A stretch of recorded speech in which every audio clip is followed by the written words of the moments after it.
First of all, group, it's so interesting how something related to sex happens like every day.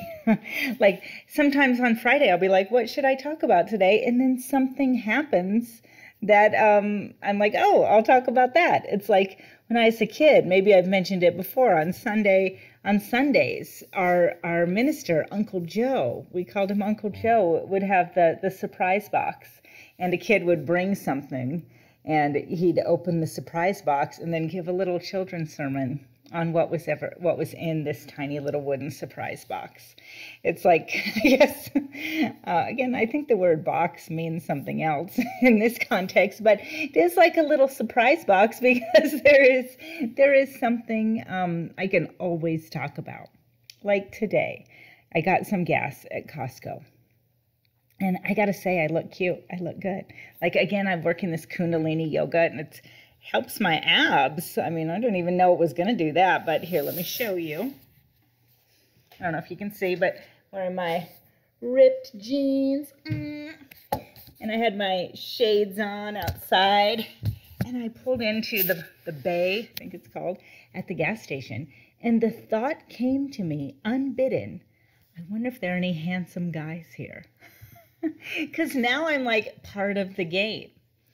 And, you know, even as I say this, I feel like, or some people might be thinking, should she be talking that way? Isn't she married?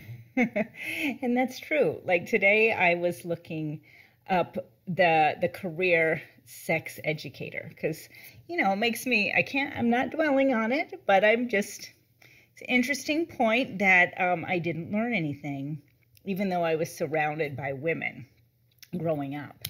I mean, I think it's like I don't want to say the word failure, but it was an interesting absence in an entire community. Again, probably if I'd hung out with kids my own age, or, you know, gone out with boys, or gone to, you know, parties, and so I would have found things out. So again, it's lots of circumstances led me to be in this way. And so I'm like, maybe people might think, should she even be saying that? But again, I've never had these thoughts before because I've never been part of the game before. Like, I can see where some like 15-year-olds are like, oh, are there any cute boys here? Like, I can see why that was a thing. And honestly, I just never understood that until, you know, about a year ago when I started to like feel that I could present myself in a sexual way. I was like, oh, this is what it is. This is what it is. It's really fun. And like, I don't know, a couple weeks, like I seem to always like make eye contact with a handsome man now at Costco when I'm pumping gas. And like today, and I had my sunglasses on. I also think I look better in my sunglasses. And there's this guy, a couple over in a pickup, and he had on sunglasses. And I saw him looking at me, like through his pickup window, or his roll down. And then I looked again and he was still looking at me. And then he drove away and he was still looking at me. And I thought, oh my gosh, he's checking me out. Again, where has this been all my life? So anyway, sex educators, they say it's kind of a bad, not a great field to get into. Unfortunately, literally everything I'm interested in is not a good field to get into because there's no jobs.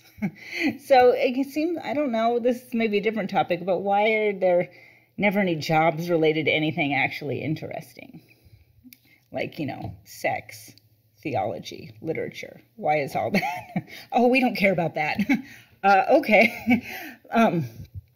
So anyway, they say that, you know, sex education can be a tricky business because so many people are, like in schools, for example, want to teach like abstinence only. Like even this, I feel like, I don't know, I'm kind of going out on a limb being like a married person even talking this way.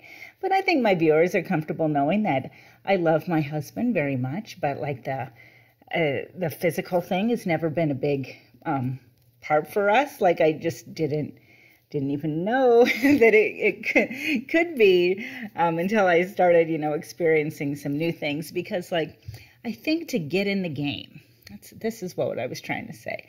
To get in the game, you have to have like some experience. Like there has to be a first time where you feel like attracted to somebody and you can tell they feel attracted to you too. Like you have to feel that sexual energy. And this was all like a big thing that happened to me, the summer of 2017. Like several things happened. And then now it like happens again and it happens again. And then I, like today with the Costco guy, I'm like, oh, it's happening again. And I can see, like, if that started to happen to you when you were a teenager, and then that you just, like, got used to that, and then you started dating people. But if it doesn't happen to you when you're young, like it never happened to me, it was just a series of it never happening. And I think I might be unusual that I was fairly advanced in age when it did happen. So anyway, these are just my thoughts. Again, you can't change the past, but it's just very interesting. And as always, I'm not quite sure about some of the things I want to experience. Like I just am curious about, the ethics. Like I want to be a good person, but at the same time, I want to, have some passion. All right. So anyway, as always, welcome the thoughts of my viewers. And thanks for listening, group. Have a good weekend.